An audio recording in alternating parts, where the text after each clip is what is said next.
తిరుపతి జిల్లా వజ్రవారిపాలెంలో ప్రజా దర్బార్ నిర్వహించారు. సూలూరుపేట ఎమ్మెల్యే నెలవల విజయశ్రీ ఈ కార్యక్రమాన్ని శ్రీకారం చుట్టారు. ఈ సందర్భంగా పలు సమస్యలు అడిగి తెలుసుకున్నారు. 11 మంది వినతి పత్రాలు ఆమె స్వీకరించారు. ఆ సమస్యలు వెంటనే పరిష్కరించాలని అధికారులను ఆదేశించారు. ప్రజా దర్బార్లో వచ్చిన ప్రతి సమస్యకు పరిష్కారం దొరుకుతుందని ఆమె పేర్కొన్నారు.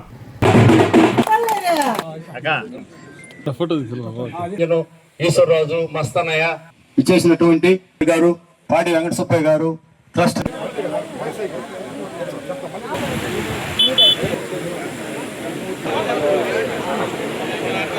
మన మండలంలో అలాగే ముఖ్యంగా ఇనుగుంట పంచాయతీలో జరిగిన డెవలప్మెంట్ యాక్టివిటీస్ కూడా మనకు చెప్పడం జరిగింది. అలాగే ఎంఆర్ఓ గారు ఎవరికైతే ఇళ్ల స్థలాలు కావాలో వాళ్ళందరికీ కూడా సర్వే చేసి వీలైనంత ఎక్కువ మందికి ఇళ్ల స్థలాలు ఇస్తానని కూడా హామీ ఇచ్చినందుకు ప్రత్యేకంగా ఆయనకి ధన్యవాదాలు తెలియజేస్తున్నాను. అలాగే మీ అందరికీ తెలుసు, మన ముఖ్యమంత్రి వర్యులు శ్రీ నారా చంద్రబాబు నాయుడు గారి ఆదేశాల మేరకు ప్రతి వారంలో ఒక రోజు శుక్రవారం మనము ప్రజా దర్బార్ని ఏర్పాటు చేసి ప్రజల సమస్యల్ని తెలుసుకొని వాటి పరిష్కారం ధ్యేయంగానే మనం ఈరోజు పనిచేయడం జరుగుతుంది. దాంట్లో భాగంగా ఈరోజు ఓజిలి మండలంలో ఇనుగుంటకు మేము ప్రచార వెహికల్ మీద వచ్చేటప్పుడు కూడా చూసాము. వెహికల్ రావడానికి కూడా ఇబ్బంది పడేలాగా రోడ్స్ ఉన్నాయి. మట్టి కానీ లేకపోతే నీళ్లు వచ్చేసి అది గుంతలుగా ఉన్న రోడ్లు మనం అందరం చూసాం. దాంట్లో ఈ రోజు కూటమి ప్రభుత్వం ఏర్పడిన తర్వాత మొట్టమొదటిసారిగా ఎన్ఆర్జీఎస్ ద్వారా సీసీ రోడ్లు గ్రామీణ ప్రాంతాలు ముఖ్యంగా అభివృద్ధి చేయాలని మన డిప్యూటీ సీఎం పవన్ కళ్యాణ్ గారు ప్రత్యేకంగా తీసుకొని ఎన్ఆర్జీఎస్ ని విడుదల చేసి మనకి ఈ రోజు ప్రతి చోట గ్రామీణ ప్రాంతాల్లో ముఖ్యంగా ఎస్సీ ఎస్టీ కాలనీస్ ప్రత్యేకంగా తీసుకొని మనం ఎన్ఆర్జీఎస్ రోడ్లు వేసుకున్నాం.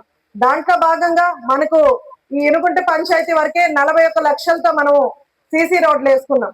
అలా చేస్తున్నాం అంటే ప్రభుత్వం ఎంత నిబద్ధతగా పనిచేస్తుందో మీ అందరు కూడా అర్థం చేసుకోవాలి. అలాగే తల్లికి వందనం కావచ్చు, అలాగే అన్నదాత సుఖీభావ కింద రైతన్నలకు అండగా నిలబడడం కావచ్చు, ఉచిత బస్సు ప్రయాణం కావచ్చు, అలాగే ప్రతి ఇంటికి 3 గ్యాస్ సిలిండర్లు కావచ్చు, ఇవన్నీ కూడా ఏవైతే సంక్షేమ పథకాలు చంద్రబాబు నాయుడు గారు ఆ రోజు మేనిఫెస్టో రిలీజ్ చేశారో దాంట్లో అన్ని కూడా ఈ రోజు మనం పూర్తి చేసుకున్నాం. అలాగే నిరుద్యోగులకి మనం ఉద్యోగ అవకాశాలు ఇస్తున్నాం. జాబ్ మేళాలు కండక్ట్ చేస్తున్నాం. 6 నెలలకు ఒకసారి ఖచ్చితంగా మనము జాబ్ మేళాలు కండక్ట్ చేసి యువత ఎవరైతే ఉన్నారో అవి కూడా మనము మండల వారీగా పెట్టి యువత ఎవరైతే ఉన్నారో వాళ్ళకి ఉద్యోగ అవకాశాలు ఇప్పించే ప్రయత్నం చేస్తున్నాం.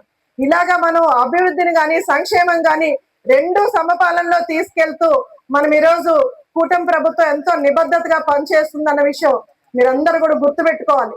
అలాగే ఇదొక్కటే కాకుండా మనం ఈరోజు సిఎంఆర్ఎఫ్ కింద ఈ రోజు మనం ఎవరైతే హాస్పిటల్లో ఖర్చులు పెట్టుకొని సొంత నిధులు పెట్టుకొని హాస్పిటల్లో ట్రీట్మెంట్లు తీసుకున్నారో వాళ్ళందరికీ కూడా ఈ రోజు మనం 5,33,00,000 కేవలం మన నియోజకవర్గానికి తీసుకురాగలిగామంటే చంద్రబాబు నాయుడు గారు పేదల పట్ల ఎంత నిబద్ధతగా పనిచేస్తున్నారో మీరందరూ కూడా అర్థం చేసుకోవాలి. అలాగే ఇట్లా మనకు ఒక కాన్స్టిట్యున్సీకి 5,33,00,000 ఇచ్చారంటే 175 నియోజకవర్గాల్లో సిఎంఆర్ఎఫ్ కింద సీఎం సహాయ నిధిని ఈ రోజు అందజేస్తున్నారు. అలాంటి మంచి ప్రభుత్వం, ఒక నిబద్ధత కలిగిన ప్రభుత్వాన్ని మీరందరూ కూడా ఆశీర్వదించాలి. ముందు బాడీ ఎలక్షన్స్ వస్తున్నాయి, వాళ్ళని ఆశీర్వదించండి. లోకల్ బాడీ ఎలక్షన్స్ లో మన నాయకులు వస్తే రేపు అభివృద్ధి ఇంకా స్పీడ్ గా ముందుకెళ్తది. అంత నిబద్ధతగా నాయకులందరూ కూడా పనిచేస్తారు.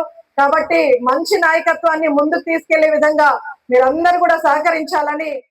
Narayana educational institutions Nellore NEET 2025లో కేవలం నెల్లూరు నారాయణ మెడికల్ అకాడమీ నుండి జాతీయ స్థాయి ఓపెన్ కేటగిరీలో 1000 లోపు 9 ర్యాంకులు సాధించడంతో పాటు 397కు పైగా మెడికల్ సీట్లు సాధించి మరే ఇతర విద్యా సంస్థలు అందించలేని ఉత్తమ ఫలితాలు అందిపుచ్చుకున్నారు. నీట్ లాంగ్ టర్మ్ బ్యాచ్ కు జూలై 13 నుండి క్లాసులు ప్రారంభం. సంప్రదించండి నెల్లూరు నారాయణ మెడికల్ అకాడమీ.